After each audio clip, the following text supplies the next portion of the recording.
이번 시간에도 지난 시간에 이어서 사회적 영향과 관련된 내용들을 살펴보고, 이어서 또 집단도 바로 강의를 좀 하도록 하겠습니다. 지난 시간에 그 사회적 영향 앞부분까지 얘기를 했었죠. 태도 변화까지. 그리고 이제 보강 수업으로 동조와 복종부터 설명을 좀 드리도록 하겠습니다. 제가 그 이전에 어제 학교에 나와가지고 태도와 태도 변화부터 사실은 영상을 녹화했는데 오늘 진도를 조금 더 나갔기 때문에 동조와 복종부터 다시 또 동영상을 찍느라고 조금 앞부분을 잘라내고 연결시켜서 동영상을 만들었기 때문에 조금 이렇게 처음 부분이 자연스럽지 못한 부분도 있는데 이해해 주시기 바랍니다.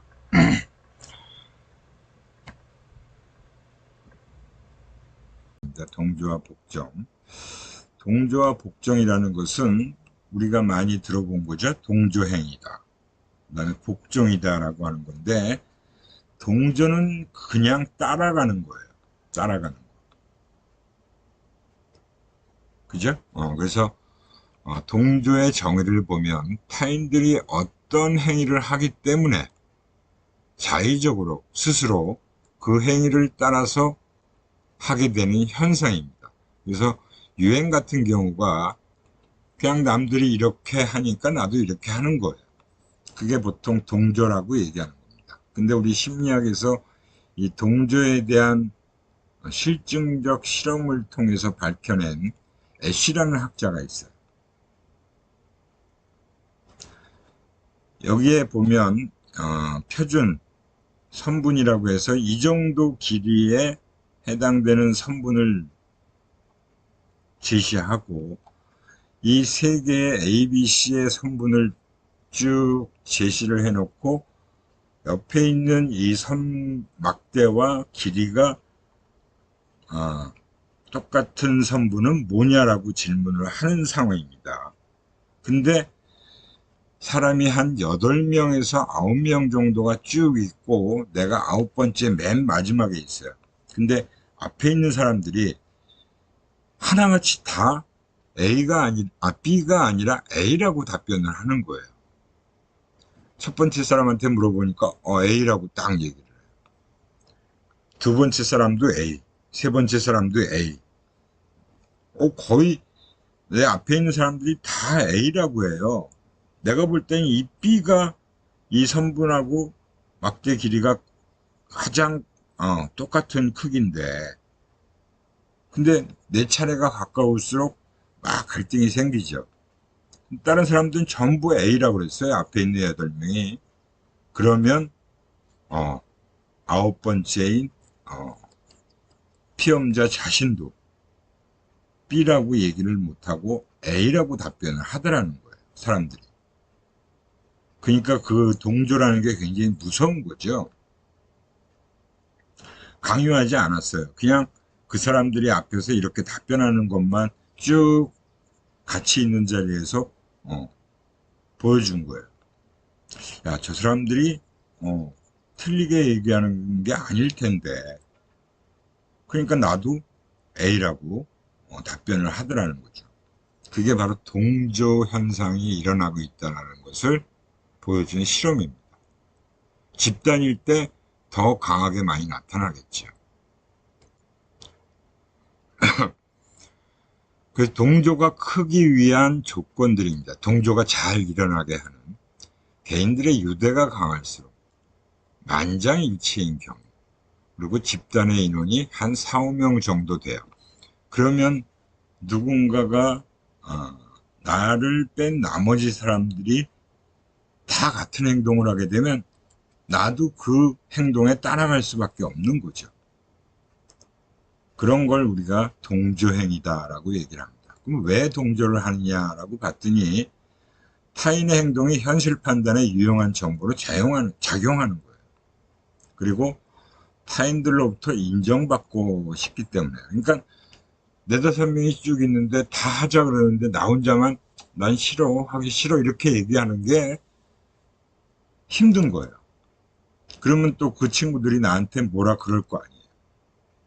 그래서 나도 그냥 같이 하게 되는 그런 현상이죠. 물론 이제 소수의 영향도 어느 정도 있을 수 있어요. 소수가 다수에게 영향을 미치기 위한 조건도 이런 경우에 해당되는 거죠. 소수의 주장과 행동 양식이 매우 일관되게 나타나는 경우. 그리고 소수의 주장이 아주 논리적이고 합리적일 때. 그리고 소수의 주장이 사회적 분위기와 일치되는 경우에는 다수가 아닌 소수의 영향에 내가 영향을 받게 된다는 겁니다. 그 다음에 이제 복종이라고 하는 것은 또 어떤 개념이냐, 복종. 이거는 이제 명령에 대한 복종이죠. 그죠? 동조는 강요당하지 않아요. 그냥 내 스스로가 결정해서 그렇게 따라가는 거고요. 이 권위에 대한 복종이라는 것은 명령에 대한 복종을 얘기하는 겁니다. 그 밀그램이라는 심리학자가 바로 이 복종 실험을 실제로 해서 검증을 했어요.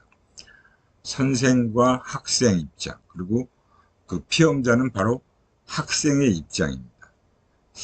근데 현실적으로 응하기 어려운 명령인데도 불구하고 이게 뭐냐 하면 전기 실험하는 장면을 가지고 명령을 내리는 거예요. 그래서 이 사람에 대한 전기장치를 부착한 걸 보여주고 전기의 그 볼트 수를, 그죠? 볼트를 어느 정도까지 올리냐 하는 것을 본 겁니다. 이 사람이 틀린 답을 얘기하면 무조건 전기 압력, 볼트를 높이라고 그랬어요.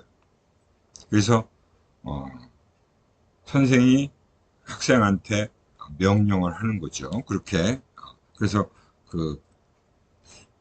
근데 이 사람이 볼트를 올릴수록 어때요? 막 고통스러워하는 모습을 보이잖아요. 그죠? 그래서 어느 정도까지 올리냐 하니까 450V예요. 450V는 굉장히 높은 전압이죠. 막 극심한 고통과 거의 막 혼절하는 정도까지도 올라가는 볼트 수예요. 그런데도 불구하고 틀린 답을 얘기했을 때 계속 볼트를 올리더라는 거예요. 전압을 올리더라는 거예요. 그렇게 올린 사람의 비율이 63%나 됐다는 겁니다. 그래서 권위에 대한 복종이 오히려 감소하는 조건을 좀 알아보면 피해자의 고통이 매우 심하다고 판단되는 조건, 그리고 피해자가 가까이 있어서 서로의 얼굴을 확인할 수 있는 경우. 이 실험하는 장면은 사실은 피해자는 나를 볼 수 없는 상황이에요. 근데 피해자가 내 앞에 딱 대면하고 있는 상황이라면 이렇게까지 높은 볼트를 올리지 못하게 될 수도 있다는 거죠. 그리고 이제 나한테 명령을 하는 권위적 인물의 합법성 또는 동기에 대한 의문이 생기는 경우, 나한테 명령을 하는 사람에 대해서 좀 의심을 하게 된다면 역시 그 명령을 잘 따르지 않게 되는 경우가 생길 수 있다는 거예요. 그 다음에 주변에 또 불복종하는 사람을 보는 경우, 나 말고 다른 또 사람이 옆에 있다면 그 사람이 만약에 그런 어떤 명령에 복종을 하지 않는 것을 보게 되면 역시 불복종할 수도 있다는 거죠. 이게 바로 권위에 대한 복종을 실험을 통해서 확인한 결과입니다. 그리고 사회적 관계라는 게 있어요. 사회적 관계. 그러니까 사회적 관계라는 건 우리가 많은 사람들과 다양한 관계를 맺으면서 우리는 살고 있죠. 사회라는 게 바로 그렇게 되어 있죠. 그래서 이게 이제 대인관계라고도 볼 수 있는 사회적 관계를 얘기하는 거예요. 그래서 그 관계는 긍정적일 때도 있고 부정적일 때도 있다. 그래서 우선은 관계의 가장 우리가 흔한 그 관계가 바로 친밀한 관계입니다. 친밀한 관계. 그죠? 여러분들 친구 또는 이성의 경우는 굉장히 친밀한 관계가 중요하잖아요. 그래서 우선 대인 간의 매력이라는 것을 결정짓는 요인들로 근접성이라는 걸 얘기해요. 근접성이라는 건 내 환경 속에 들어와 있는, 자주 마주치는 그런 환경이 바로 근접성이라고 하는 겁니다. 그냥 오고 가다가 지나가다가 우연히 자주 마주치는 사람에게 대해서도 호감이 생긴다는 게 바로 단순 노출 효과예요. 미어 익스포저 이펙트라고 그래서 그냥 내가 예전에 지금도 여러분들은 아침에 학교에 올 때 버스나 지하철을 이용하죠. 그리고 예전에 고등학교 다닐 때는 거의 통학하는 시간이 정해져 있어요. 그제 학교 가는 시간이. 그래서 매일 내가 8시에 통학버스를 탄다. 학교에 가는 버스를 타는데 그 시간 내가 버스를 탈 때마다 매일 같이 보는 여학생이 있어요. 그 눈에 띄는 거죠. 계속 보게 되면. 그렇게 자주 눈에 띄면 어때요? 물론 아무에게나 다 그렇게 호감이 생기는 건 아니겠죠. 근데 자주 보게 되면 호감이 생기는 가설이 바로 단순 노출 효과라고 하는 거예요. 만남에 따른 부담도 적어요. 그냥 자연스럽게 자주 부딪히니까. 그리고 행동을 서로 조심하게 되기 때문이다.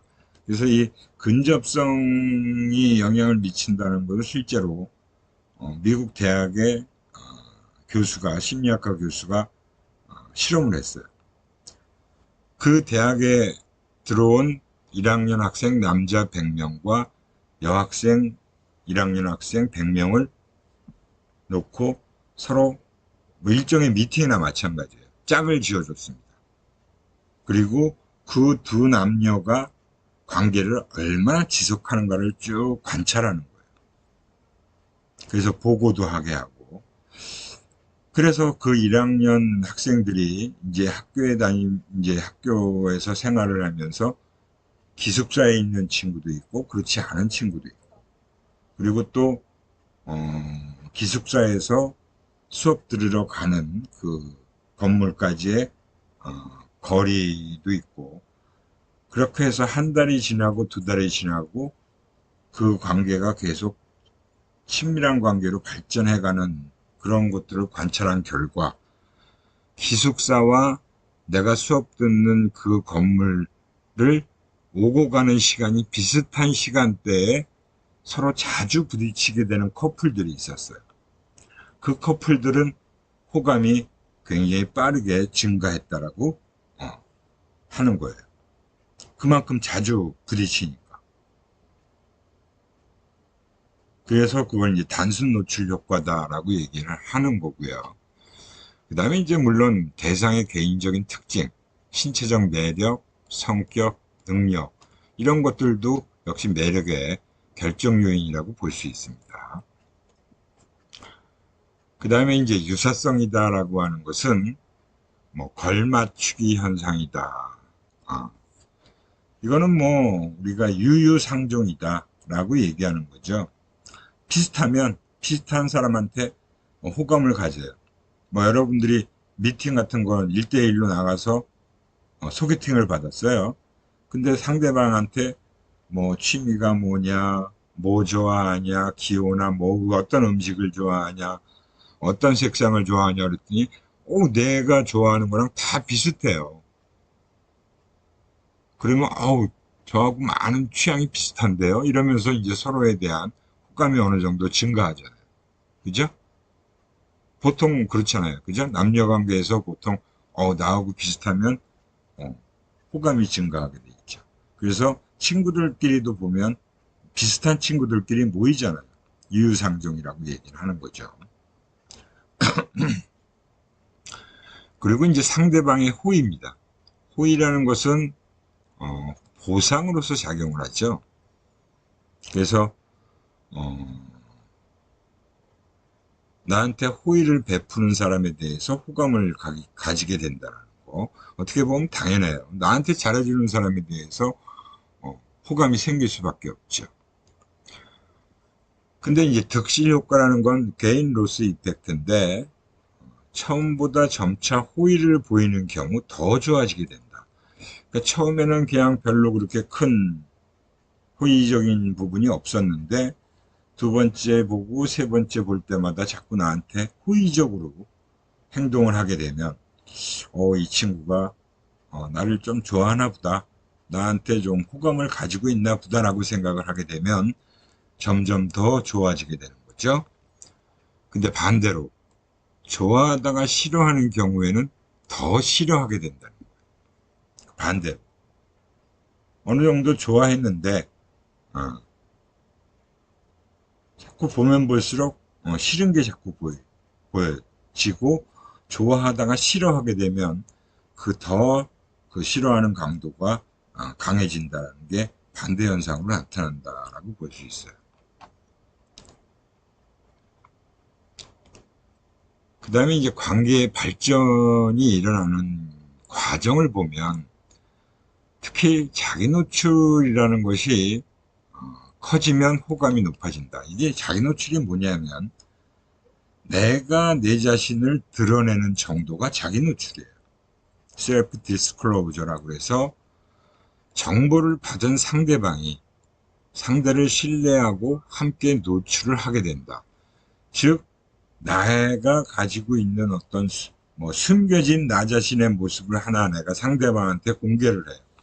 사실 난 이런 면이 좀 있어요 라고 하면서 솔직하게 털어놓는 걸 보여주는 거예요.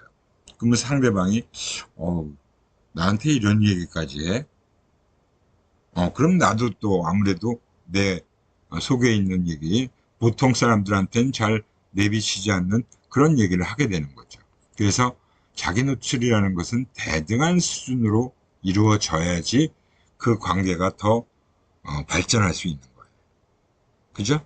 내가 뭔가를 하나 털어놓으면 상대방도 나한테 하나를 털어놓게 되고, 그러다 보면 서로가 서로의 얘기를 많이 하게 되고 상대방에 대한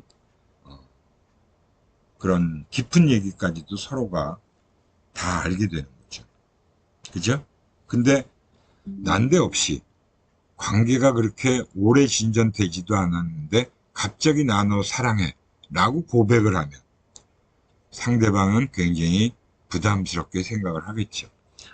좀 만나고 서로 좀 관계가 좀 어느 정도 시간이 좀 흘러가야 사랑한다는 감정을 고백하는 거는 자연스러울 수 있어 보이지만, 한두 번 만나는데 나도 사랑해 이래버리면 그 상대방은 굉장히 부담스럽게 생각할 수밖에 없잖아요. 그래서 갑작스러운 사랑 고백이라는 것은 부담만 주게 되는 거죠. 자기 노출에서의 차이는 서양이 동양보다 자기 노출의 정도가 높다. 서양 사람들이 좀 그런 자기 노출을 하는 것이 되게 자연스럽게 더 빈번하게 이루어진다라고 하고요. 여성들이 남성들보다 자기 노출의 정도가 높다라고 한대요. 남성들이 그 노출하는 게 조금 적은 거죠. 노출을 꺼린다라고도 볼 수 있어요. 근데 여성들 같은 경우가 자기 노출 정도가 남성들보다는 좀 높다라고 보고가 되어지고 있고요. 그 다음에 이제 사랑의 삼각형 이론이다라고 하는 건 뭐냐면, 그 심리학자 중에 이제 스턴버그라는 심리학자가 있는데요. 그 스턴버그가 사랑은 바로 이렇게 삼각형 세 가지 축으로 이루어져 있다라고 얘기를 한 거예요. 그게 바로 열정, 친밀감, 그 다음에 의사결정, 이렇게 세 가지 축으로 이루어져 있다. 열정이라는 것은 사랑의 초기에 신체적 매력 또는 성적 흥분과 관련된 욕망이에요. 그래서 처음엔 막 아주 열정적인, 그죠? 그렇게 되면 내가 이성에 대해서 굉장히 신체적 매력을 느끼게 되면 굉장히 성적으로 흥분되는 경우가 생겨요. 그건 어떻게 보면 굉장히 자연스럽고 당연한 현상이라고 볼 수 있어요. 근데 어느 정도 시간이 흘러가게 되면 그 열정은 사그러들죠. 아마 여러분들도 이성을 좋아해 본 그런 경험을 했거나 그런 이성 친구를 좀 사귀어 본 사람들은 어느 정도 그런 부분에 대해서 아마 공감을 가지실 수 있을 거예요. 또 실제로 우리 국내에서도 이러한 커플들을 대상으로 실험을 했던 결과들도 있습니다. 친밀감이라는 것은 바로 서로 가깝게 맺어져 있다는 그런 느낌이에요. 그래서 처음에는 굉장히 뜨거운 열정적 사랑이 시작되지만 그 이후에 서로 친밀하다, 가깝다, 그런 생각을 하게 되는, 친밀감을 갖게 되는 관계로 발전하고요. 그 다음에 이제 의사결정과 개입이라는 것은 사랑의 시작, 그리고 관계 유지에 대한 결정을 하는 거예요. 그래서 아주 뜨겁게 시작된 관계에서 조금씩 그 열정은 사그러들지만 친밀감을 갖게 되고요. 그 친밀감을 갖게 된 관계에서 조금 더 시간이 흐르면서 이제 그 친구에 대한 신뢰, 그리고 정말 사랑의 감정이 싹 트는 그런 어떤 안정적인 관계를 유지해가는 단계로 가게 된다라는 겁니다. 그래서 그렇게 이제 진전되는 그 부분을 사랑의 삼각형 이론이다라고 얘기를 한 거예요. 그래서 스탄버그가 그런 식의 주장을 했습니다. 근데 이제 관계가 또 이제 우리가 만남이 있으면 헤어짐도 있잖아요. 그래서 그거를 이제 우리는 관계의 붕괴라고 얘기합니다. 관계의 붕괴에 영향을 주는 요인을 보면 관계 발전이나 붕괴에 영향을 주는 요인이라고 할 수 있는데, 우선 뭐 친구 관계든 아니면 이성 관계든 기본적으로 그 관계에 대해서 만족하는 수준이 영향을 미치죠. 만족하던 수준이 올라가면 뭐 관계는 계속 발전되어 가고 유지가 돼요. 근데 그 관계에 대해서 만족보다는 자꾸 불만족스러운 부분이 나타나게 되면 그 관계는 오래 갈 수가 없죠. 그리고 또 관계에 몰입하는 수준도 있어요. 어떤 두 사람 간의 그 관계에서 내가 이 친구를 계속 만나게 되면 나한테 많은 도움이 돼. 그죠? 이 친구를 만나는데 내가 시간을 투자하고, 그런 시간을 투자하는 것만큼 이 친구와의 관계에서 나는 굉장히 안정감을 갖고, 이 친구의 도움을 내가 많이 받게 된다는 생각을 하면 그 관계의 몰입 수준은 굉장히 강해지죠. 그죠? 관계에 투자해서 생기는 몰입 수준이에요. 근데 어떤 친구는 만나서 시간을 보내도 별로 나한테 도움이 되는 것 같지도 않고, 별로 그 관계가 건설적이지 못하다라고 생각되면 몰입 수준은 떨어지게 되어 있습니다. 그죠? 그 다음에 또 이제 대안적 관계의 유무에 따라서 뭐 이 친구 아니어도 또 다른 친구 만나는 것도 전혀 문제가 없고, 다른 친구들하고도 관계가 좋으면 이 친구와의 관계는 크게 중요하지 않을 수가 있게 되면 그 관계는 끝나버리게 됩니다. 물론 남녀 관계에서는 사실은 양다리 걸쳐 있는 관계는 좋지 않죠. 그래서 두 대상을 놓고 저울질하는 관계 별로 바람직스럽지는 않아요. 그리고 자꾸 그 두 사람을 비교하게 되고, 그리고 저울질하게 되고, 그죠? 그게 오래 갈 수가 없겠죠. 그래서 관계 만족감, 몰입 수준이 낮고 현재 관계 이외에 대안이 있으면 관계를 중단할 의사가 높아지고, 또 실제로 이혼, 부부 사이의 이혼이라는 걸로 관계가 붕괴될 가능성도 높다라고 할 수 있어요.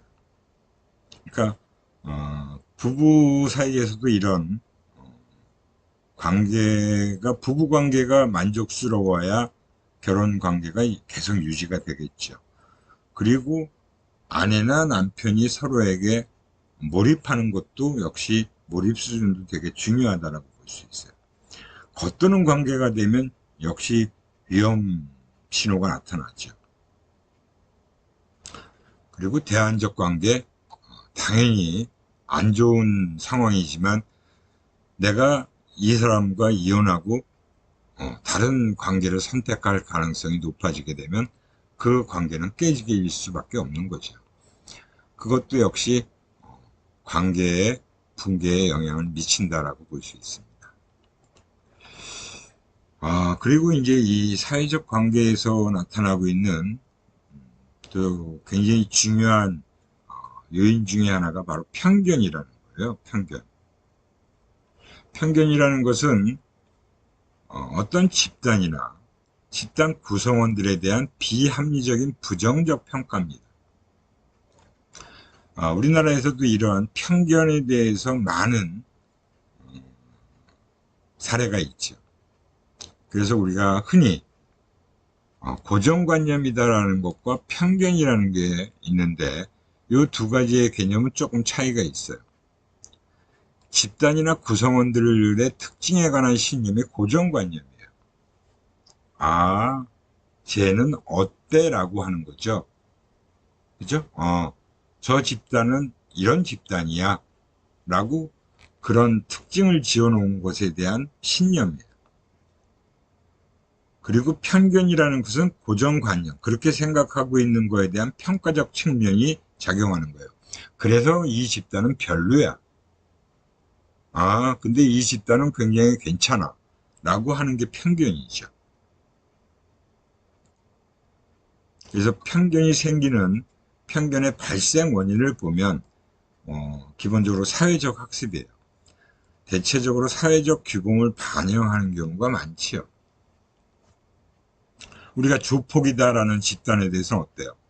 매우 안 좋잖아요. 사회적으로 좋지 않다라는 게 일반화되어 있는 경우예요. 그죠? 그 다음에 현실적 집단 갈등이라는 현상도 나타나게 되는 원인으로 작용하는데요. 현실적인 이해타산 관계 때문에 국가 간에도 이런 편견이 발생할 수 있어요. 영국과 아르헨티나가 꽤 오래전에 포틀랜드라는 섬을 놓고 전쟁을 했어요. 이 포틀랜드라는 섬이 영국한테도 매우 중요하고 아르헨티나한테도 매우 중요합니다. 그래서 그런 현실적인 이해타산인 관계에 놓여 있는 상황에서, 그래서 영국인과 아르헨티나인들이 서로 편견을 형성하게 되는 계기가 된 거예요. 그리고 사회적 불평등. 그래서 강자들의 지배 논리에 따르는 경우, 이게 이제 미국 사회가 사실은 자유민주주의 국가다라고 얘기하면서 자유와 평등을 외치면서도 사실은 불평등이 굉장히 강한 나라잖아요. 특히 흑백 인종 갈등은 지금도 계속되고 있어요. 그래서 흑인들에 대한 백인들의 논리가 굉장히 편견으로 작용하는 경우가 많아요. 그게 사회적 불평등이라고 볼 수 있죠. 그 다음에 이제 사회적 관계에서 또 범주화라고 하는 것도 역시 사회 정체성 이론이다라고 얘기하는 게 있습니다. 소셜 아이덴티티 시어리다. 우리가 자아 정체감이라는 걸 셀프 아이덴티티라고 얘기하죠. 소셜 아이덴티티가 바로 사회 정체성이에요.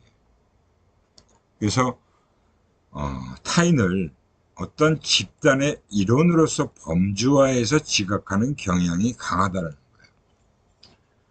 우리나라에서 지금 가장 첨예하게 나타나는 집단의 모습이 바로 좌우 정치 성향이죠. 좌우 정치 성향이에요. 그래서 태극기 부대라고 하면 극단적으로 아주 우향된 정치 성향을 가진 사람이고, 그리고 뭐 문바다 그러면 좀 성향을 가진 사람이다라고 얘기하잖아요. 그래서 그런 어떤 개인에 대해서 태극기 부대에 속해 있다 그러면 이 사람은 완전히 정치 성향이 우쪽으로 치우친 사람일 거야 라고 생각하는 거죠. 지각하는 거예요. 그로 인해서 나타나는 그 태극기 부대의 특징을 그 개인한테도 다 일치시켜 버리는 거죠. 이렇게 범주화해서 처리를 하게 되면 굉장히 빠르게 정보 처리를 할 수 있는 장점이 있지만, 그 집단을 고정관념적으로 처리해서 오히려 오류를 범할 수 있는 우려도 나타납니다. 그래서 사람들을 내 집단과 외 집단으로 구분해서 내 집단을 무조건 호의적으로 평가한다는 것도 나타나는 그런 성향이다라고 볼 수 있어요. 사실 이러한 편견 그리고 범주화라는 게 굉장히 무서운 거죠. 그래서 이 편견과 차별의 해소 방안이다라는 것을 우리는 생각해 볼 필요가 있다. 우리나라와 같이 땅덩어리도 좁은 나라에서 편견과 차별과 관련된 현상들이 많이 나타나잖아요. 그래서 그런 것들을 사실은 해소할 필요가 있는데, 그러려면 이제 지속적이고 친밀한 접촉이 계속 이루어지고, 또 공동의 목표를 가지고 협동할 수 있는 기회를 많이 만들어내야 되고요. 동등한 지위로서의 접촉이 필요해요. 누구는 지위가 높고 누구는 지위가 낮은 그런 관계가 아니라 동등한 지위로서의 접촉이 일어나야 되고, 사회적 규범이라는 것이 평등을 지지하는 조건으로 발전이 되어지면 어느 정도의 편견과 차별을 해소할 수 있다라고 볼 수 있습니다. 이렇게 해서 우리가 이 사회적 관계라는 측면에 대해서 살펴봤어요. 그래서 우리가 지난 시간과 이번 보강 시간을 통해서 대인관계와 관련된 내용들을 쭉 살펴봤습니다. 질문사항이 있으시면 질의응답 코너에 꼭 올려주시고요. 네, 사회심리학 이어서 집단에서의 인간의 행동을 바로 살펴보도록 하겠습니다. 제가 그 앞에 동영상을 먼저 찍고 앞에 부분을 태도 부분을 좀 잘라내고 다시 집단 부분을 이어서 붙이는 거기 때문에 조금 동영상이 자연스럽지 않은 것은 좀 이해해 주시기 바라고요. 예, 바로 집단에서의 인간의 행동에 대해서 살펴보도록 하겠습니다. 집단의 성질, 그리고 타인의 존재가 개인의 행동에 미치는 영향, 그리고 집단의 수행, 이렇게 살펴보도록 하겠습니다. 우선 집단의 성질부터 살펴보면, 이 집단과 관련된 내용은 우리 심리학에서 주로 소집단을 다루고요. 아마 지난 시간에도 제가 그 대인관계 얘기하면서 개인 그리고 또 소집단은 우리 심리학 분야에서, 대집단은 사회학 분야에서 다루고 있다라고 그랬죠. 그래서 우리 심리학 분야에서도 집단을 다루긴 하는데 주로 소집단을 중심으로 다룬다라고 보시면 됩니다. 우선 집단의 정의 및 유형을 보면 의미 있는 어떤 것을 공통적으로 보유하고 있다고 의식하는 2인 이상의 추상적인 것이다 라고 정의를 내리고 있고요. 집단을 대집단과 소집단으로 나누는 기준을 한 30명 정도로 보고 있어요. 그래서 좀 큰 집단은 사회학에서, 소집단에 대해서는 우리 심리학에서 다루고 있다라고 보시면 되고요. 그리고 집단의 친밀성을 가지고 얘기할 때는 1차 집단과 2차 집단. 그래서 우리라는 느낌이 있는 게 내 집단, 1차 집단이라고 보겠죠. 과제 지향 집단과 그리고 사회 정서적인 집단, 기능상의 차이로 이렇게 구분해서 볼 수 있고요. 구성원의 요건을 가지고는 성취 집단과 기속 집단, 또는 멤버십 집단과 준거 집단, 이렇게 구분해서 얘기도 할 수 있습니다. 그 집단의 객관적인 구성 요소들로는 상호작용이 이루어지는 것 가지고 얘기하고, 그 다음에 얼마나 지속성을 가지고 있느냐, 공동 목표를 가지고 있느냐, 커뮤니케이션이 이루어지는 그런 부분을 가지고 우리가 객관적인 구성 요소다라고 얘기를 하고 있고요. 심리적 요소로는 집단 실체성이다라고 해서 한 개인을 organized entity로 보는 집단을 실체로 보는 정도. 그러니까 구조화된 실체라고 얘기를 할 수 있고, 집단에 따라서 실체성 지각의 정도 차이는 좀 있습니다. 그래서 인티메이트 그룹이다라고 하면 친밀한 집단을 얘기하는 거고, 그 다음에 타스크 그룹이다라고 하면 과제를 가지고 수행하는 그룹이다, 집단이다. 그리고 소셜 그룹은 이제 사회적 그룹이다라고 얘기를 하는 거예요. 그러니까 뭐 실체성을 지각하는 정도의 좀 차이가 있다라고 볼 수 있습니다. 그리고 집단의 기능이다라고 하는 것은 도구적 과업을 성취하는 거냐, 아니면 사회 정서적인 욕구를 충족시키는 거냐 하는 부분에서 차이가 있죠. 그래서 사회 정서적 기능은 사회 정체성을 경험한다. 그러니까 사회 정체성이라는 게 바로 어떤 개인의 아이덴티티는 셀프 아이덴티티라고 그러고, 소셜 아이덴티티라는 것을 어느 정도 내가 느낄 수 있느냐 하는 부분이에요. 집단의 구성원으로서 느낄 수 있는 정체성을 얘기하는 거죠. 그래서 사회 정체성이라는 것은 개인으로서 지니는 특징이 아니라 어떤 특정 집단의 구성원으로서 정의된 자기, 내 집단 편애라고 얘기를 하는 부분이에요. 그래서 종교적으로 같은 종교를 가진 사람끼리 모여있는 집단, 또는 출신 지역이 같아서 무슨 향후회, 그런 것들도 출신 지역으로 뭉치죠. 그리고 직업이 같은 사람들끼리, 또는 같은 학교, 이런 것들은 이제 사회 정체성을 얘기하는 거다라고 보고요. 집단의 구조로는 이 역할이라는 게 규정되고, 규범이라는 게 존재하겠죠. 그리고 지위가 정해지고요. 그 다음에 이제 집단의 응집성이라는 게 굉장히 중요한 요소라고 볼 수 있어요. 그래서 응집성에 영향을 미치는 거는 이제 매력 정도. 그 집단이 얼마나 매력적이냐에 따라서, 또 나한테 얼마나 보상을 주느냐 안 주느냐, 그리고 집단의 규모, 작은 소집단을 얘기하겠죠. 그리고 아무래도 응집성이라는 건 딸똘 뭉치는 거니까 큰 집단보다는 소집단이 훨씬 응집성이 강하겠죠. 그리고 외부의 위협이나 경쟁이 이루어지고 있는 상황이라면 또 응집성이 굉장히 강하게 작용할 수 있다라고 볼 수 있고요. 이 집단의 영향 중에서 우리가 특히 이제 이 타인의 존재라는 것을 어느 정도 신경을 써야 돼요. 타인의 존재가 개인의 행동에 어떤 영향을 미치는가.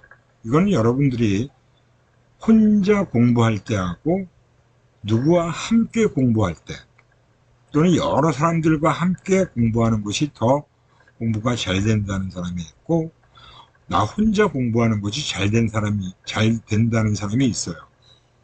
그래서 이게 타인의 존재가 나한테 어떤 영향을 미치는지를 한번 생각해 보시면 되는 문제죠. 그래서 혼자 있을 때하고 다른 사람들과 함께 있을 때 나의 행동은 어떤가 하는 부분을 좀 생각해 볼 필요가 있어요. 혼자 있을 때하고 다른 사람이 같이 있을 때 내 행동이 좀 달라지는 경향이 있죠. 똑같지는 않잖아요. 그리고 다른 사람의 존재가 내가 이 일을 하는데 얼마나 도움이 되는지 아니면 방해가 되는지도 한번 잘 생각해 보시면 돼요. 그리고 타인의 존재가 어떤 형태로든 각 개인에게 영향을 미치고 있지 않겠느냐 하는 문제를 제기하는 겁니다. 그래서 이거는 본인들이 어떤가 하는 것을 잘 생각해 보시고 이런 내용들을 살펴보시면 아마 도움이 될 거예요. 그래서 먼저 나오는 게 사회적 촉진입니다. 사회적 촉진이라는 것은 나 말고 다른 사람이 있을 때 뭔가 더 잘 되는 걸 얘기하는 거예요. 그래서 원래 의미는 다른 사람이 있는 것 자체가 수행이 향상되는 걸 얘기합니다. 그래서 이제 트리플렛이라는 사람이 낚시줄 감기 실험을 통해서 그걸 확인했어요. 낚시줄을 감는데 나 혼자 낚시할 때 낚시줄을 감는 거하고 여러 사람이 같이 옆에 있을 때 낚시줄을 감는 것이 속도가 달라진다는 것을 밝혀낸 거예요.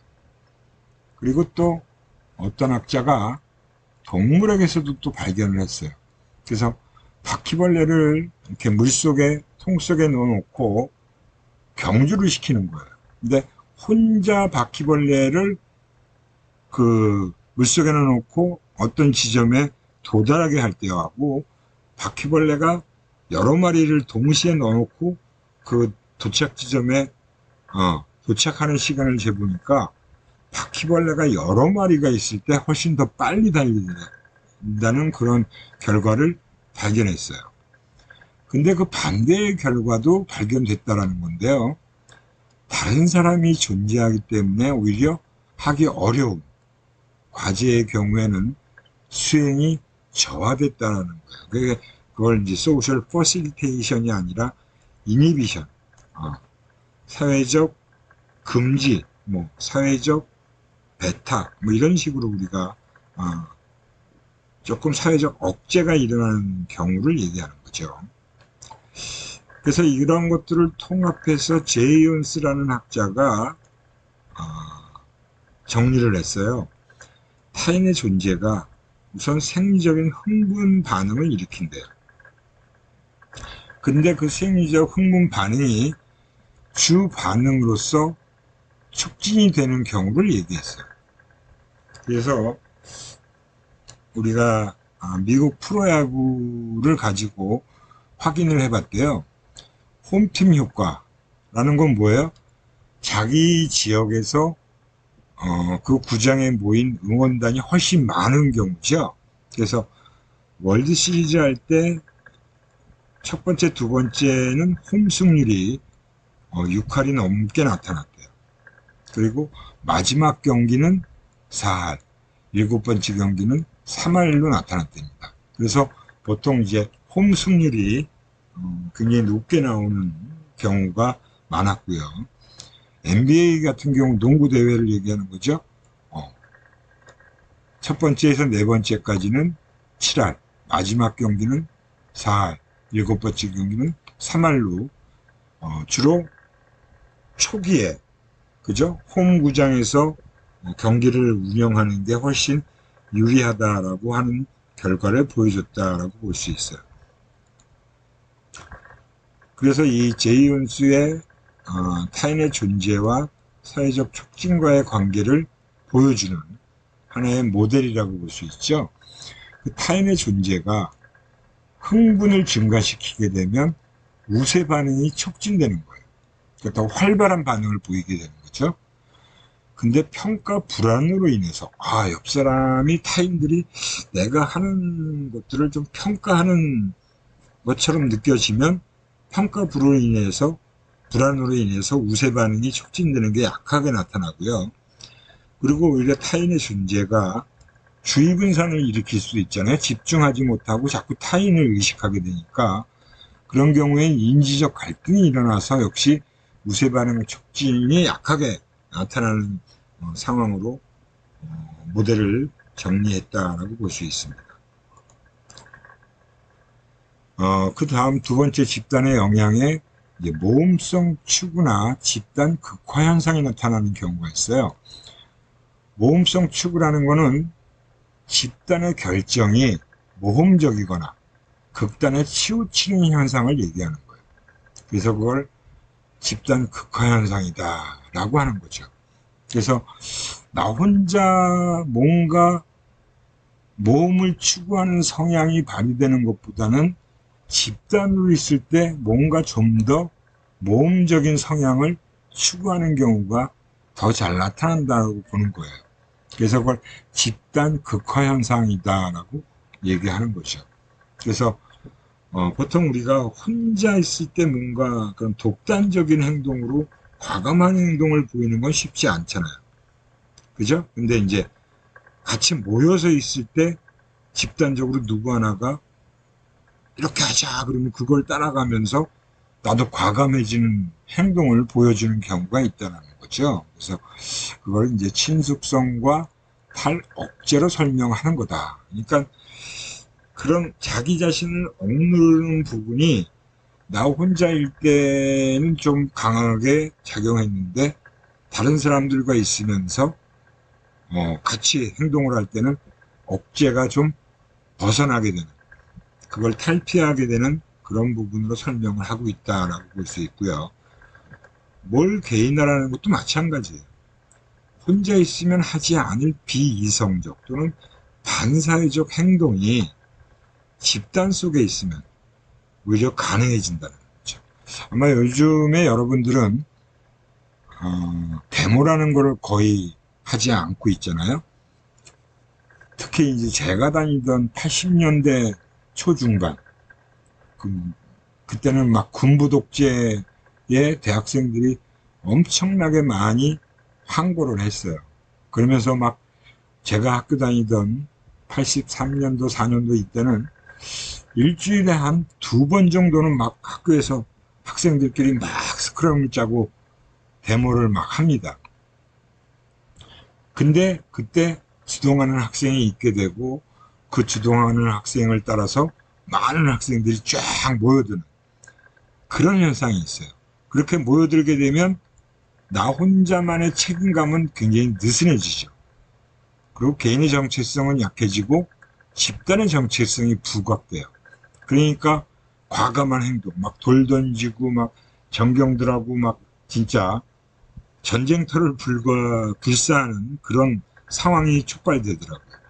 저도 그렇게 막 전경들을 향해서 돌멩이도 던져보고 그런 행동을 했어요. 근데 나 혼자 나서서 하라 그러면 잘 못하는 행동인데 그렇게 집단으로 하게 되니까 가능해진다 이거죠. 그리고 최근에도 이런 행동들이 나타나죠. 자살을 부추기는 집단이 있잖아요. 그래서 나 혼자 자살하는 경우는 쉽지 않아요. 근데 그거를 집단으로 자살을 선택하는 행동을 보여주는 경우 오히려 그런 자살이 유발되는 경우 확률이 올라간다는 거죠. 그래서 나 자신을 그러니까 내 자신을 거의 감추고 나 자신이 좀 드러나지 않는 그런 유발 요인들은 집단의 크기 또는 익명성 그리고 알코올 이런 것들이 영향을 미쳐서 특히 익명성의 경우는 유니폼의 효과예요. 동일한 옷들을 입고 예전에 공장 직원들이 막 노조 운동하고 그럴 때 대부분 다 동일한 옷을 입고 있잖아요. 그리고 자신의 정체가 잘 드러나지 않는 불분명할수록 좀 더 공격적인 행동을 보인다는 거예요. 그리고 집단의 크기는 크면 클수록 훨씬 더 유발되겠죠. 그리고 알코올은 사실은 내 신경계통을 자꾸 둔하게 만들어요. 그러니까 내 의식을 자꾸 뭐라 그럴까요? 이렇게 가라앉게 만든다 그럴까요? 좀 의식을 좀 못하게 만들기 때문에 알코올이 사실은 흥분제가 아니라 진정제거든요. 신경을 진정시키는 효과가 있어요. 그러니까 평소에 보이지 않는 행동을 하는 거죠. 신경이 그만큼 둔감해졌기 때문에. 그게 바로 유발 요인으로 작용할 수 있다라고 볼 수 있습니다. 그래서 오늘은 이 정도까지 아마 봐야 될 것 같아요. 이 동조에 대한 얘기는 지난 앞부분에서 얘기했는데, 여기서도 또 다시 집단의 동조 현상을 또 얘기하고 있어요. 그래서 요거는 다음 수업 시간에, 대면 수업 시간에 좀 보는 걸로 하도록 하겠습니다. 예, 이상으로 자꾸 뜨네. 요번 수업은 요걸로 마치는 걸로 하고요. 다음 시간에 뵙도록 하겠습니다.